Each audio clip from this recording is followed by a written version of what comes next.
Hello, everyone. This machine hugs. Locking in Justin. Thank you for adjusting the TTS. And Reg redeeming a stream starting think.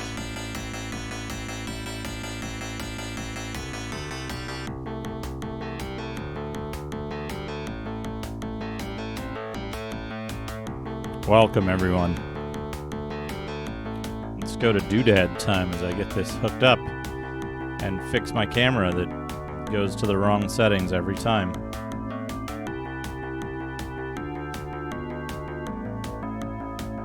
There we go. Hello, everyone. How's everyone doing today? How's everyone's fine Saturday? There we go. Gosh, if I got a thirst.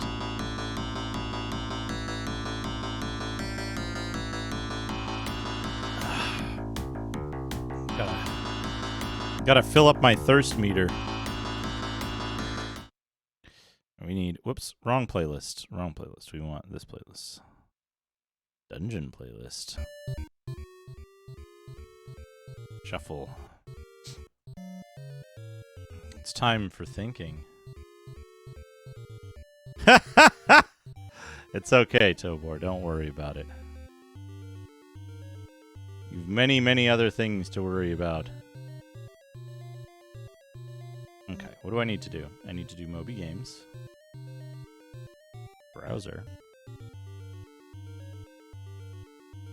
You can get them for, well, you used to be able to. I don't know about now. You used to be able to get them for unusually cheap.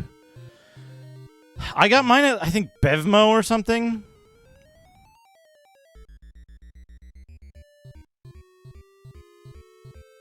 Bevmo.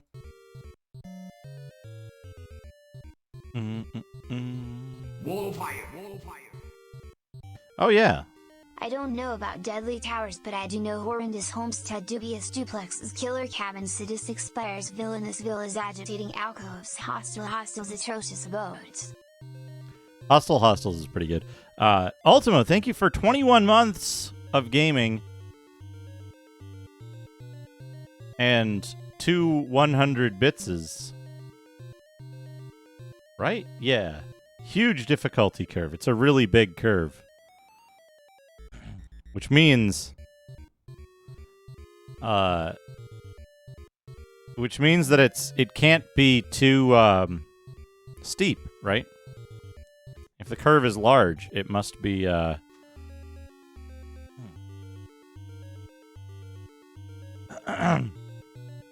must be smooth. Anyway, what do I need to do?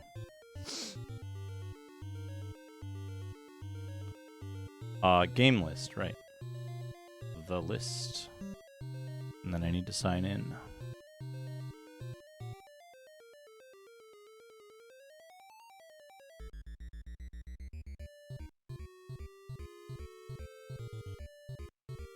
Deedlit Towers, that'd be pretty good. It would have done better.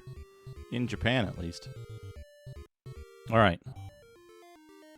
We need this. We need this. NEST next. NESTER. Anyway. All the games. T.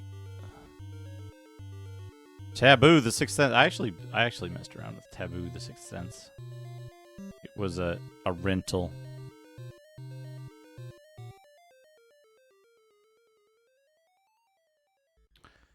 What else? Did I play tag team wrestling? Maybe. I sure did. This is the one with camel crotch in it, isn't it? Oh, I already wrote it down. Look at that.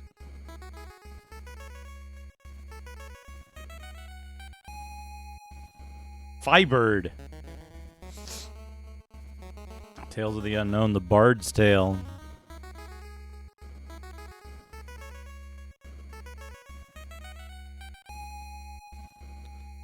I don't know if I played Target Renegade.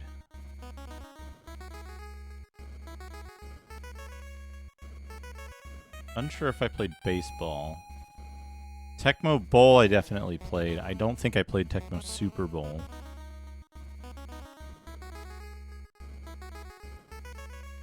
Tecmo World Wrestling? Maybe. TMNT, there it is.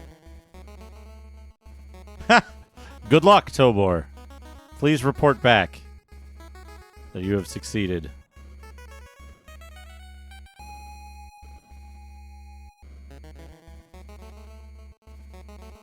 I only played Teenage Mutant Ninja Turtles. I didn't play Teenage Mutant Ninja Turtles.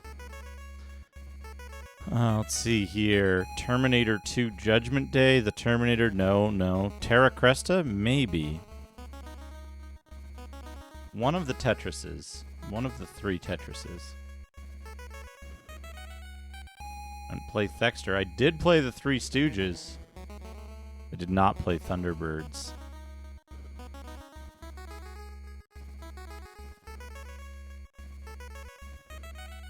Hey, Abs.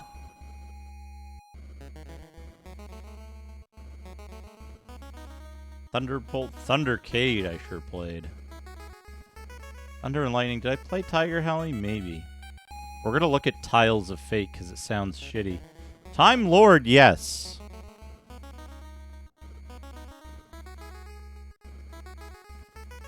Time Zone, I don't know. No Tiny Toons. No Toki. No Tombs and Treasure. No Tom and Jerry. Tubin, maybe. Definitely Top Gun. Topple Zip. Did I play Totally Rad or just see screenshots? We'll find out.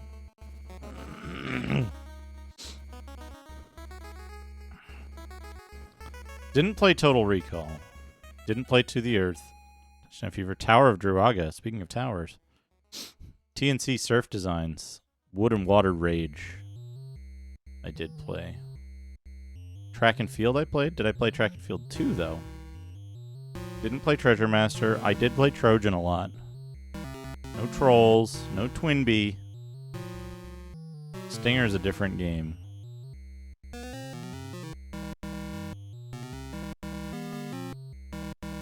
Twin Dragons, Twin Eagle. I don't think I played those. Okay. Target Renegade. Good cover. Did I play it? No. Tecmo Baseball. I don't think I played Tecmo Baseball. No. Pretty sure I didn't. Tecmo Bowel. Yes.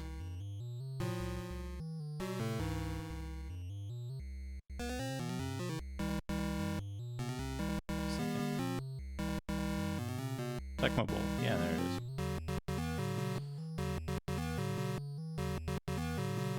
Tecmo World Wrestling. Did I play this? Thanks.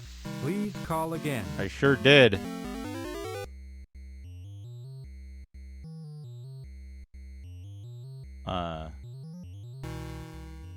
Tecmo World Wrestling. Yeah, look at that. I got it already. Good. Death Drop.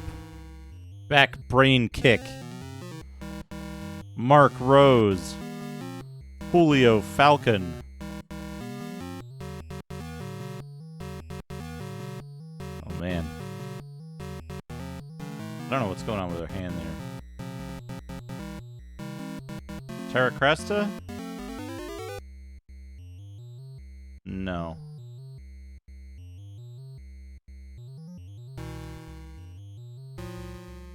Three Stooges.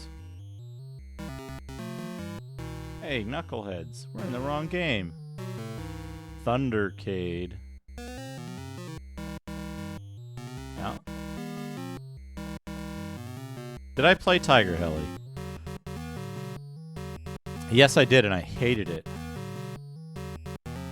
I remember now.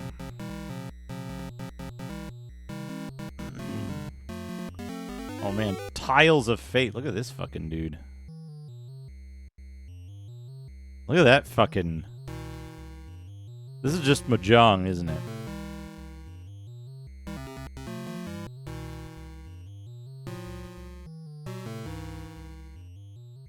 This is just Shanghai Mahjong. Time Lord. Look at this fucking game. An orb. Get it?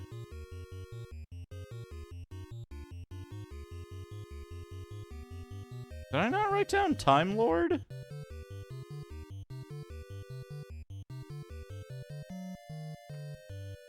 I rented Time Lord. I escaped the worst of it. This cool cover, though. How could you not like this? Look what's going on here. We got the Black Knight riding through space, some weird lizard, a space UFO, and a guy with a sword, and a ray gun. Hello, welcome everyone.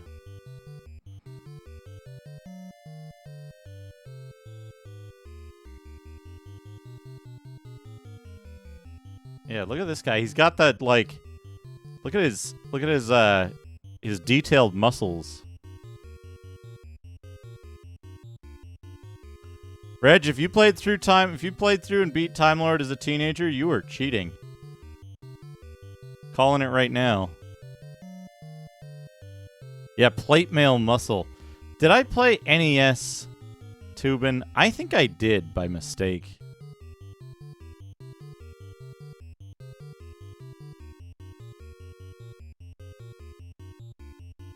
Poopin'. Top Gun. It sure is a game. Top Gun, yeah. Who's all here, by the way? I didn't greet everybody. I went straight into the... Counterpoint, Reg. Game Genie. Magazines.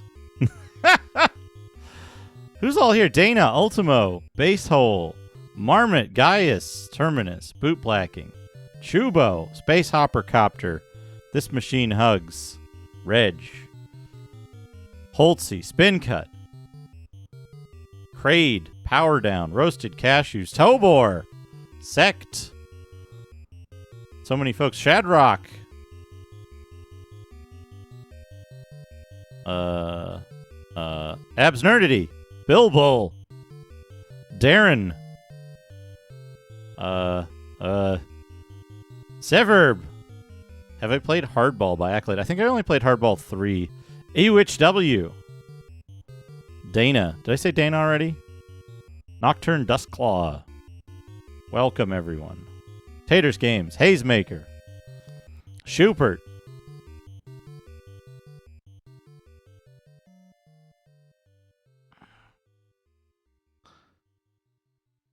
Where were we? Top Gun, yes.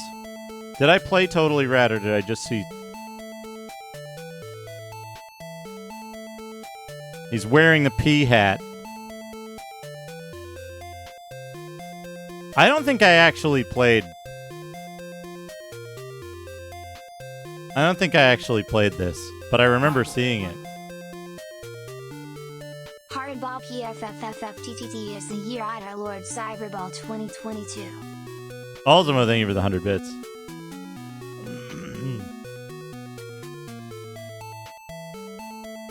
Town and Country Surf Designs. Wood and Water Rage. Surf. TNC Surf Design. There it is.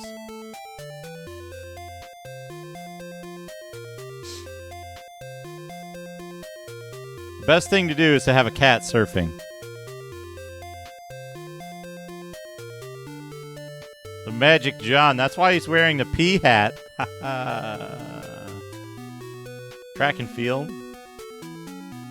Track and Field 1? Yes. Track and Field 2? Also yes. I did play this. I remember the canoeing. Yeah, I remember the canoeing being almost impossible because you couldn't see shit because they made the cano really big. So you couldn't see what was coming when you went fast. And it also controlled impossibly.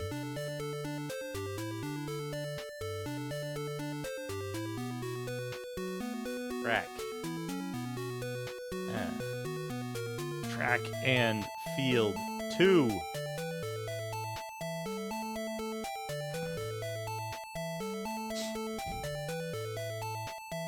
And I remember some of these were like super easy and fun, like Taekwondo.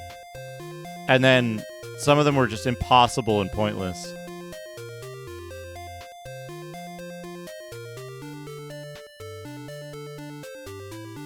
And here it is. Tatakai no Banka or Trojan. US got the better cover art IMO in my IMO. Despite it Objective, magic power. despite it She being said on that the it was grid. time to die and suffer eternally. She attacked.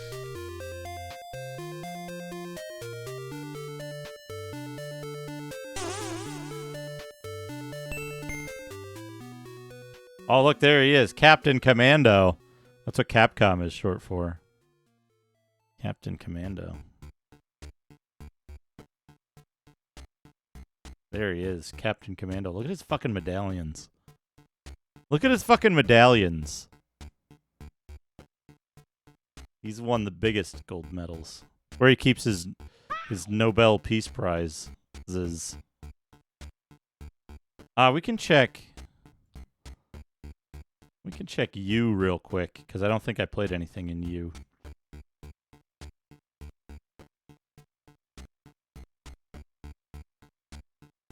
Oh, I did. I sure did.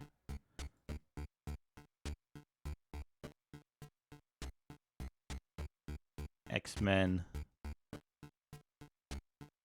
Didn't play Uninvited or Urban Champion. U.S. Championship of a ball.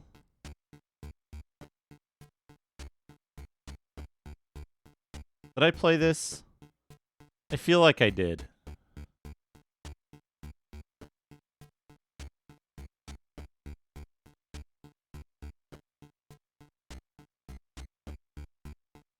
But it was called Super Spike Viball when I played it. Or at least everywhere it was advertised and talked about ever. Including on the cover of this.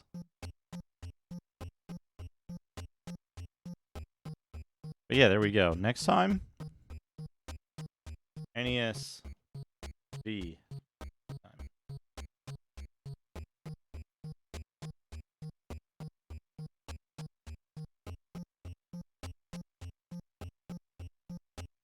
All right, thank you, Reg, for the thinking.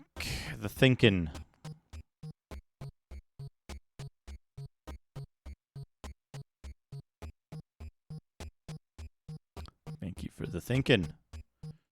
Get these out of the way. And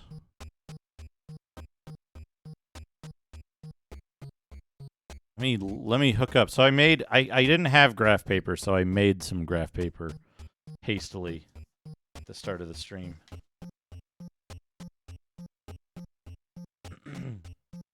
Oh, weird. I thought I was playing for Virtual Ball. No indication in the game itself that it had anything to do with volleyball. Let's hook up the advantage. When I play this game, I want to have an advantage.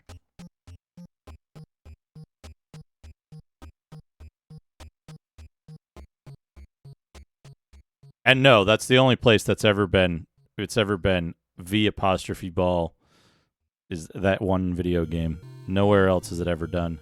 Deadly Towers of Death. That's pretty good.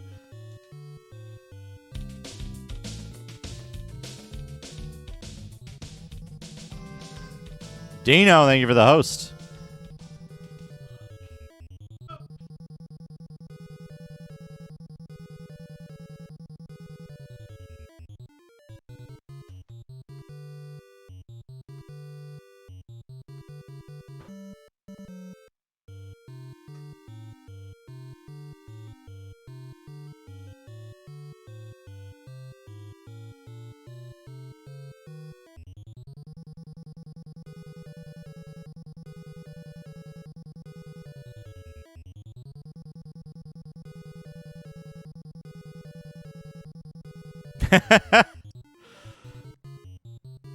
Well, Dino, if I got a game for you, I got a game for you. We can turn this off. We're gonna have our own music shortly. Have I got a game for you?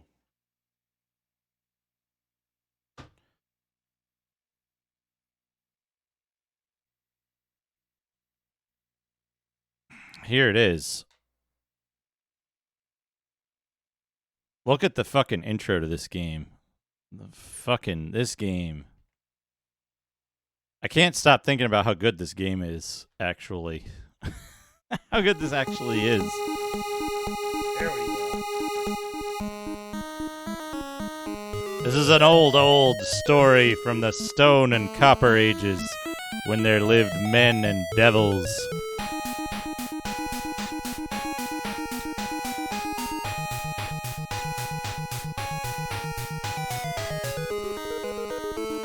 It's so good. That story telling is really good. The Stone and Copper Ages. But that reminds me, I gotta go to my Deadly Towers folder.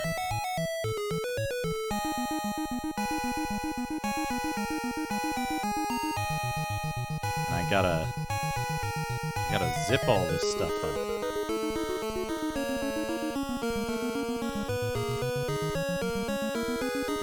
And then rename the zip.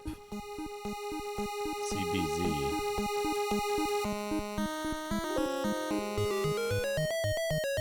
Now we can get this. Yes!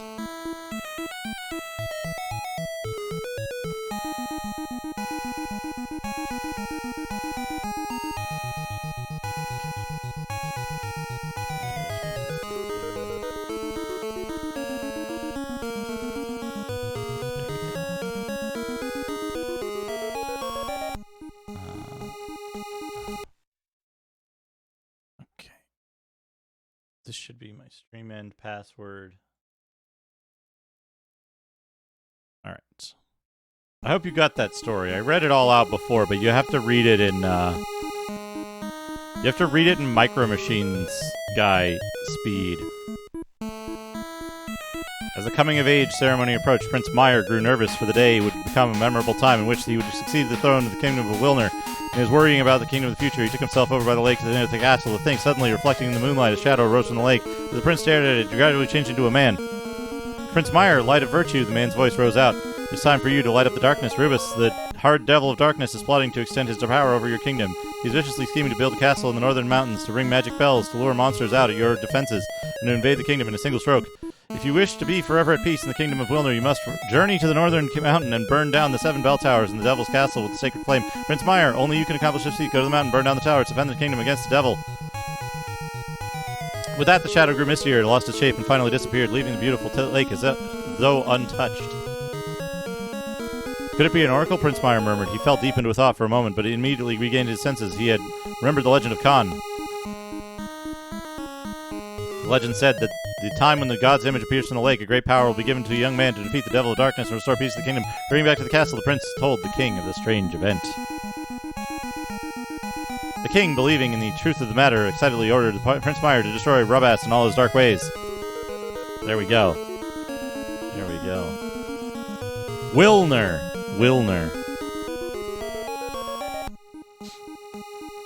And there we go. The bell.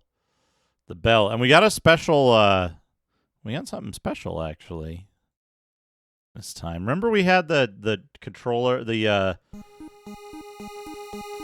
had the scan of the manual that wasn't very good quality, and, like, it was hard to read the map?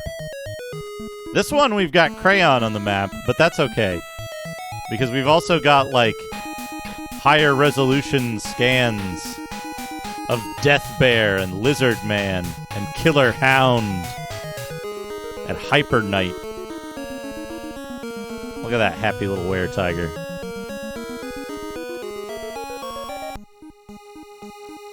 Black Bucks. Small Devil. Pixie. I love all the little illustrations and everything. You can see this a little bit better. The starting point, the path, the underground, the holy flame, the outside, and the tower. itself, the monster room. Anyway, so we have that. We can look at that. Okay. Now, we need to put in our password. GW dot 200 D cat. We have 200 HPs. A helmet. Mashu becoming one of the Famicom games to be labeled a Chokusoj, super shitty game. The game is number 10 on the list of top 10 super kusoges of all time. Sean Riley, aka Scene Baby, dismissed it as the worst Nintendo game of all time, way back in 2001 on his scenebaby.com website. Scene Baby. Ultimo, thank you for the 100 bits. So yeah, this game has been kind of universally panned because I think people don't understand what kind of game this really is. And once you come to the understanding of what kind of game it is, it actually seems to be a pretty good game. Here we go. So the way this game works might be familiar to some later game players.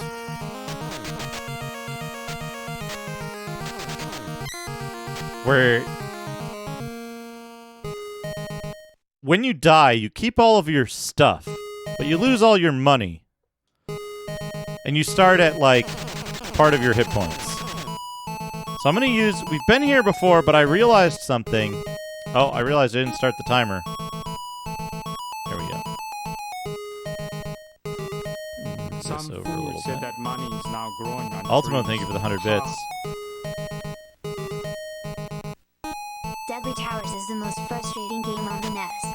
Not It true. may be the most frustrating game of all time. Also not Although true. I'm sure that there's some Koei number crunching Chinese board game out there or a realistic PC submarine simulator that's That sounds much, mildly much racist. harder. You go into those things expecting a convoluted mess. You go into a NES action RPG expecting at least to understand where you are or what you're supposed to be doing before you die. Deadly seems- Towers doesn't afford you the luxury. That doesn't seem like a good expectation for any NES game. Or any game of the 80s. Thank you for the 100 bits, Ultimo. Oh, it was the beginning of meme reviews, right?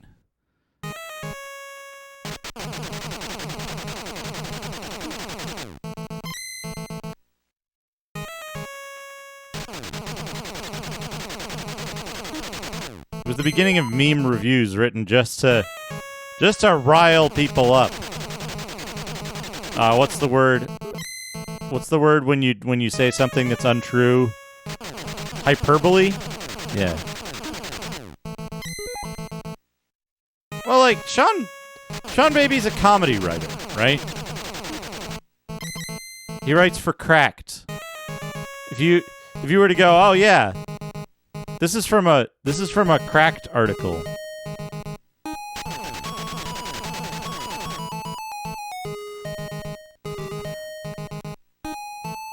So, I want the map to this place because I want to see what's in store number 4. And helpfully they've drawn the map on.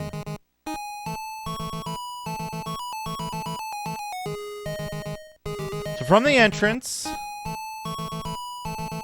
we're going to go southwest and then south again at some point.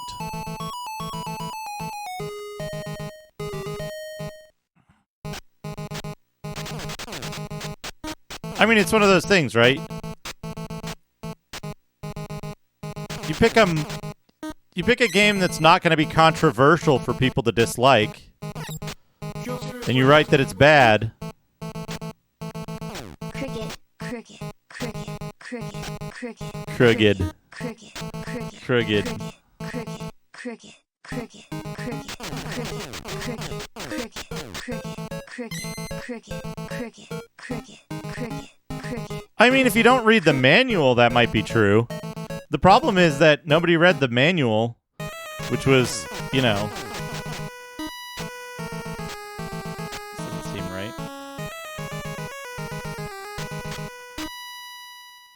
Oh, I see. I see where I've gone wrong.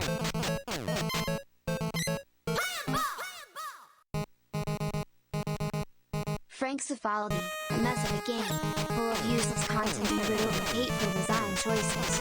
Underneath its patented inadequacy, however, the game was trying to do something ambitious. It failed completely, but in the grand scheme of things it's hard to hate a game that aims high and falls desperately short more than you hate a game that doesn't even bother to make the effort and still turns out to be rubbish. Deadly Towers is not Oops. good, but by God, it tried. See, that's the thing, right? I think that people set out to dislike this game. They're like, yeah, I booted it up and I played it without knowing anything, and I didn't like it, right? And it's like, if you got a copy of Wizardry without the manual, right? Would you go, this game sucks, I don't know what to do in it? I couldn't understand anything. I couldn't even make a character. It wouldn't let me pick a class. Right? If you did that, somebody would be like, you're a fucking moron. Like, you need to know what you're doing in Wizardry. You need the manual. Right?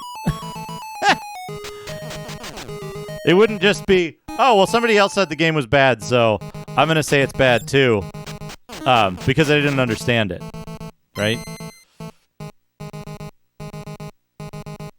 Did I... This way... They didn't go this way. Probably because of the Were-Tiger. Okay. That's fine. No. Ow! Ow! Jerks. More like Shitty Towers.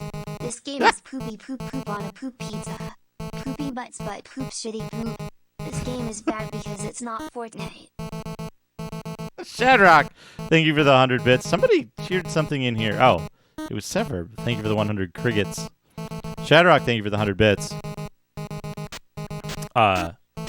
We have a hype train too.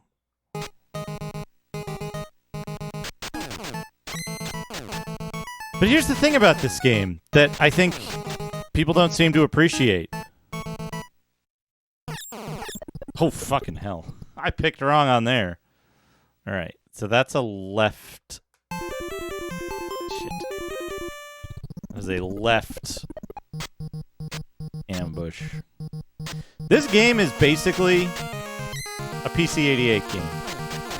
It's designed with the same styles and ideas that make PC-88 games actually really good and interesting.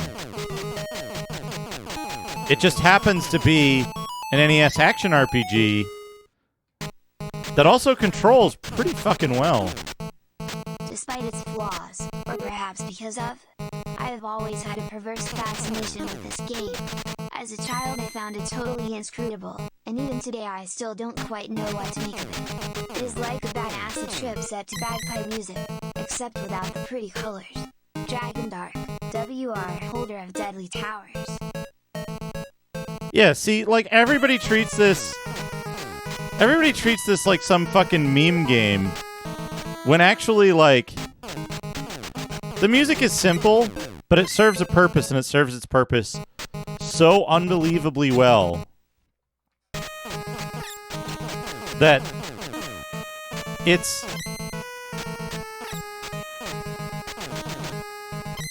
kind of impressive, the things that they've done to make this game really good within its own, over here? Wow!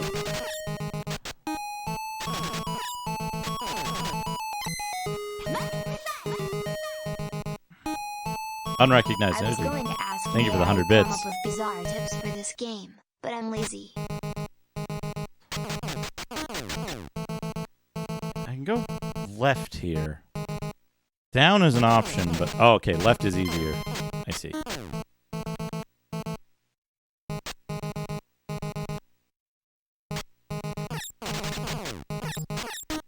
I want that heart. There we go. Sticks to snakes. Please, speedrunning. This game pisses me off so bad. I had to speedrun it just to show it who's boss. Deadly Towers is frequently cited as among the worst NES games ever made, as well as one of the most difficult. Quoting from one website, this game was originally called Shitty Towers, but when 17 playtesters went on a homicidal rampage, its name was changed to remind us all of that cold, bloody morning. Oh, ha ha ha! I'm clever because I'm quoting Sean, baby. Where am I? Here, down 2. These guys are dangerous.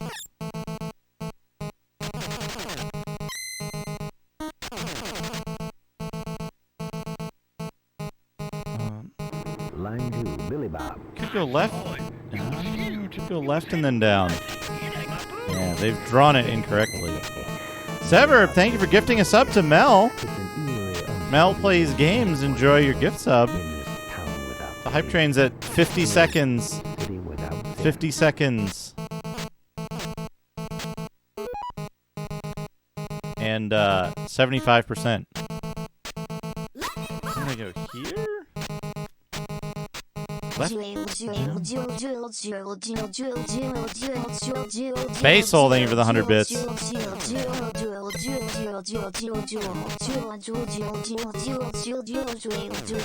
81%, 20 seconds. Here we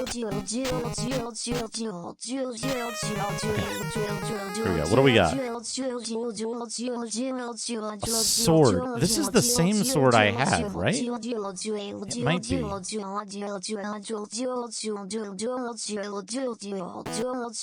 Let's get it. Okay, it is a short sword.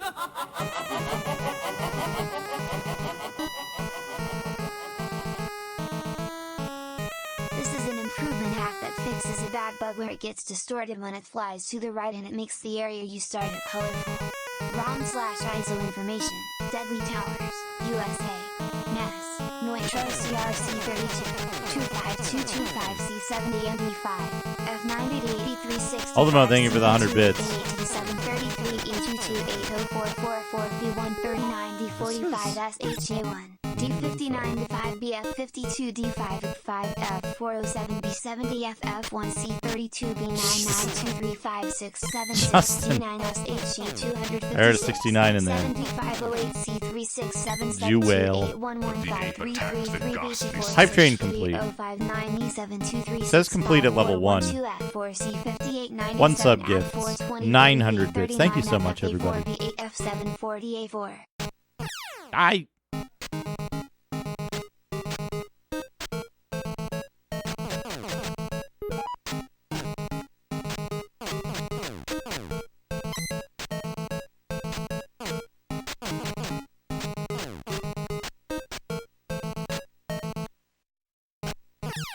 did.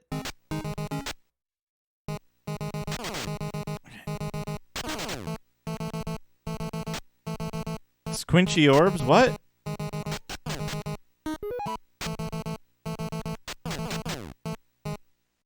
Okay. Uh-oh. Uh-oh.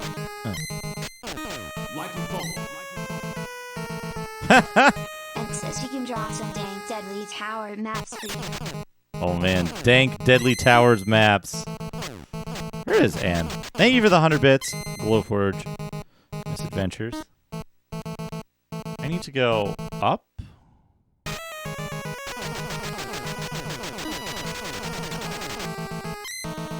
So I'm using the map in the manual.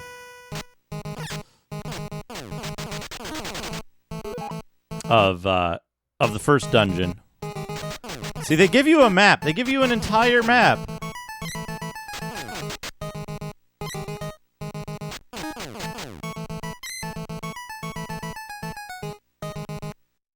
There's all kinds of enemies in this. There's fireballs, there's bats.